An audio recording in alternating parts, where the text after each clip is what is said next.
Crimea is running out of fuel. Petrol stations are shutting down. Public transport is collapsing. Food deliveries are slowing. Cars are being abandoned on roads. Families are leaving overnight. This is not panic. This is preparation. When fuel disappears, everything follows. Here is why Crimea is emptying fast. Hello everyone, welcome back to the channel. Today, we are breaking down a developing crisis unfolding in Crimea. Reports indicate that fuel supplies across the region are facing serious disruption. This is not just about vehicles. Fuel is the backbone of daily life. When fuel becomes scarce, transport slows. Deliveries stop. Emergency services struggle. Power generation becomes uncertain. Over the past days, residents have reported long queues at petrol stations. Many stations are now completely closed. Public buses are running fewer routes. Private vehicles are being parked indefinitely. These visible changes are creating fear among civilians. People are not reacting to rumors alone. They are reacting to what they see around them. Empty pumps send a clear message. Without fuel, daily life becomes unpredictable. Families are beginning to make difficult decisions. Some are packing essential belongings. Others are leaving before conditions worsen. This movement is not organized by authorities. It is spontaneous. That makes it more significant. History shows that fuel shortages often signal deeper logistical stress. In conflict-affected regions, fuel disruption is usually the first sign civilians notice. It comes before food shortages. It comes before power cuts. This is why the situation in Crimea is drawing attention. In this video, we will explain how the fuel crisis started, why people are leaving now, and what this could mean in the days ahead. The fuel crisis did not begin suddenly. It developed through mounting pressure on supply routes. Crimea relies heavily on limited fuel corridors. These routes require constant movement to remain functional. Even short disruptions cause immediate shortages.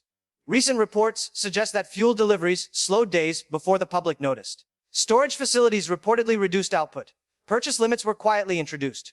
Commercial vehicles were prioritized. Civilian access decreased. At first, this appeared manageable. However, once word spread, panic buying accelerated the problem. Fuel stations emptied faster than expected. Once pumps ran dry, confidence collapsed. Fuel is not just for cars. Hospitals depend on diesel generators. Food distribution trucks require fuel. Heating systems rely on fuel-powered logistics. When these systems weaken, people feel trapped. Residents began recognizing a familiar pattern. In previous crises, fuel loss often preceded wider breakdowns. That memory matters. It shapes behavior.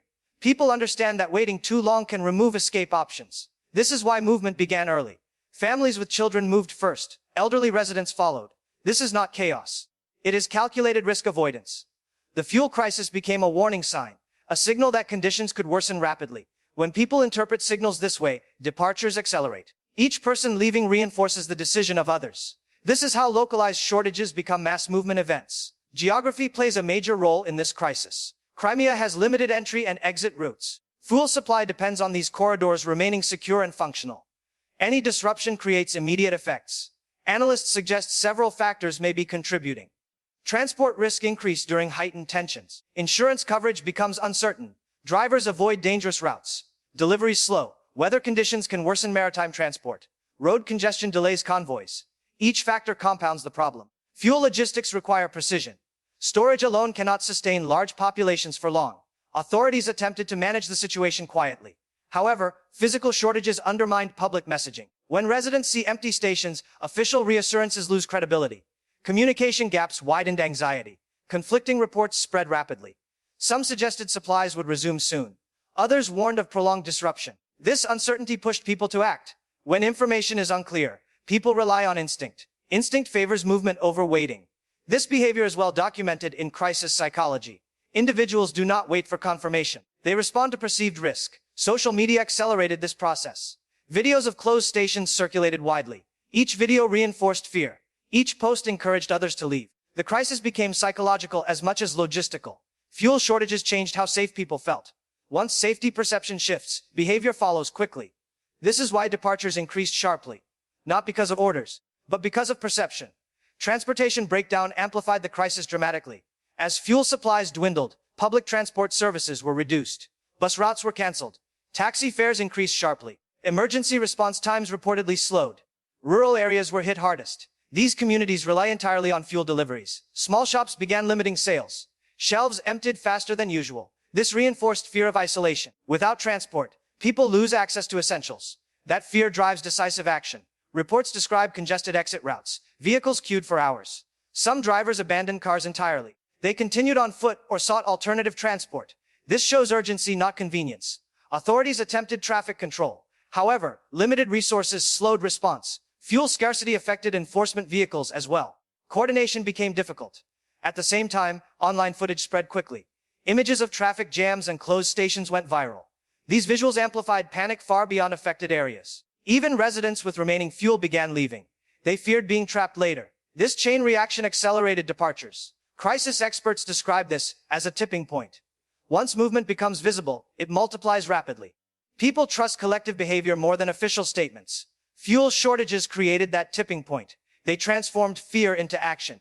At this stage, stopping movement becomes extremely difficult. Only visible stabilization can reverse it, and that requires fuel restoration.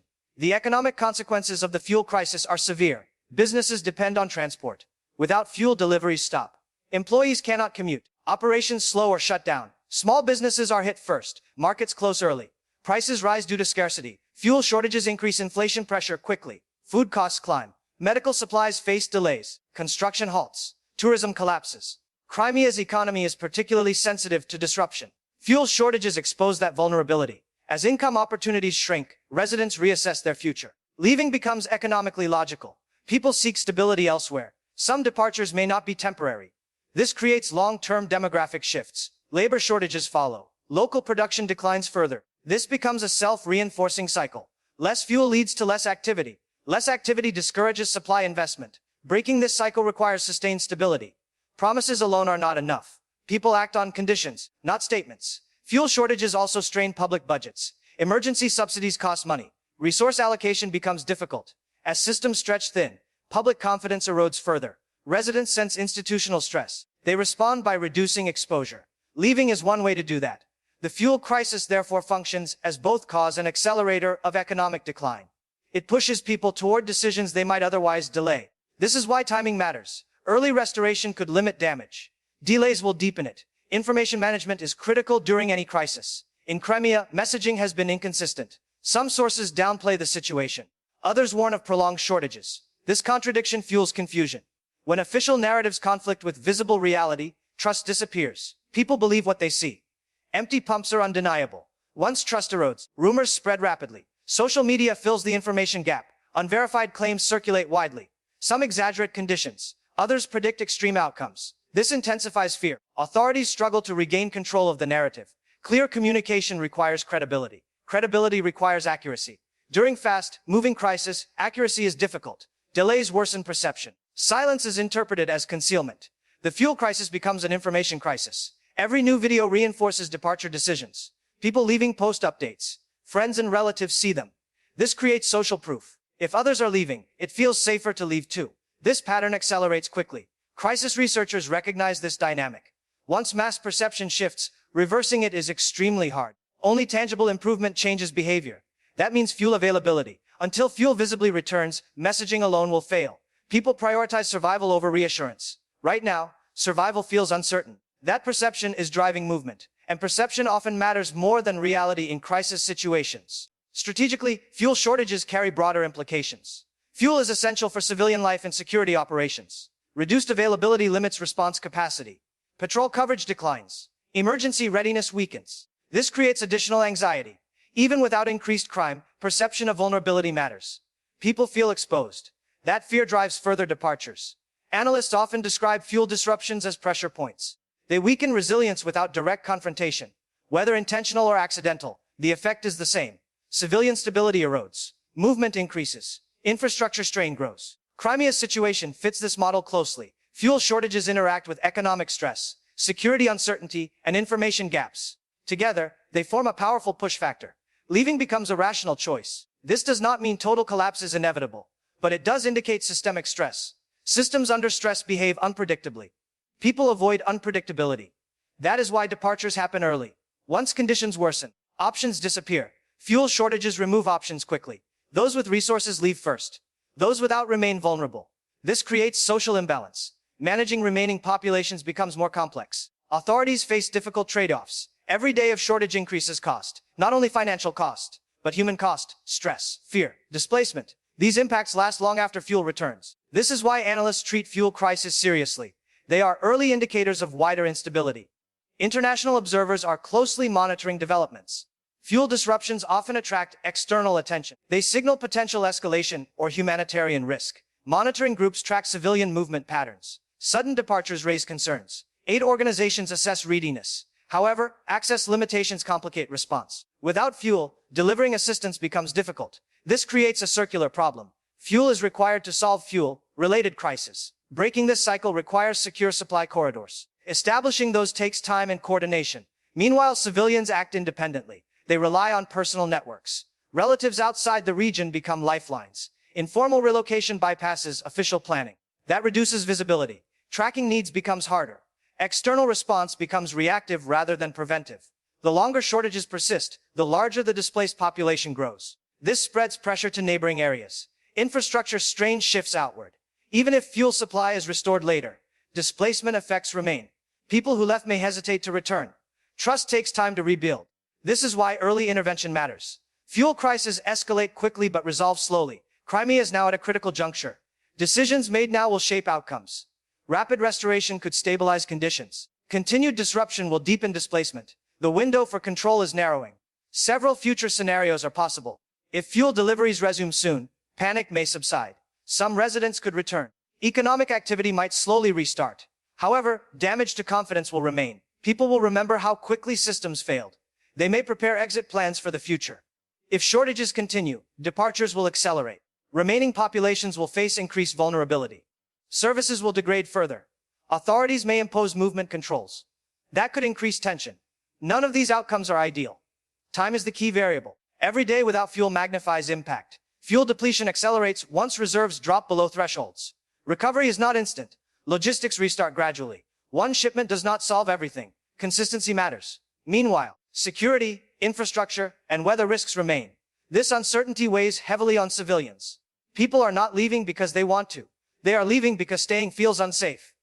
That distinction is critical. It reflects systemic stress rather than fear alone.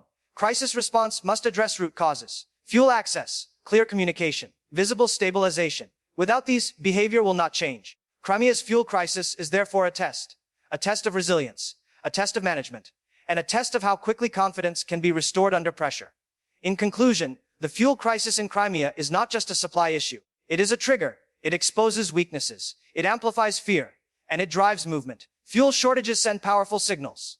They tell people that systems are under strain. That is why departures are happening now. Not because of rumors, but because daily life is becoming unpredictable. The situation remains fluid. Conditions can change rapidly. What matters most is response speed and transparency. Restoring fuel access would stabilize multiple systems simultaneously. Transport, healthcare, economy, confidence. Until that happens, movement will likely continue. This is not mass hysteria. It is rational behavior under uncertainty. Understanding this helps explain events on the ground. As observers, separating emotion from analysis is essential. Fuel crises follow patterns. Crimea is currently following those patterns closely. We will continue monitoring developments carefully. If this breakdown helped you understand what is happening, like the video. Subscribe for clear, fact-based analysis. Share this video so others stay informed. Your support allows this channel to keep delivering reliable, calm reporting during fast-moving global events.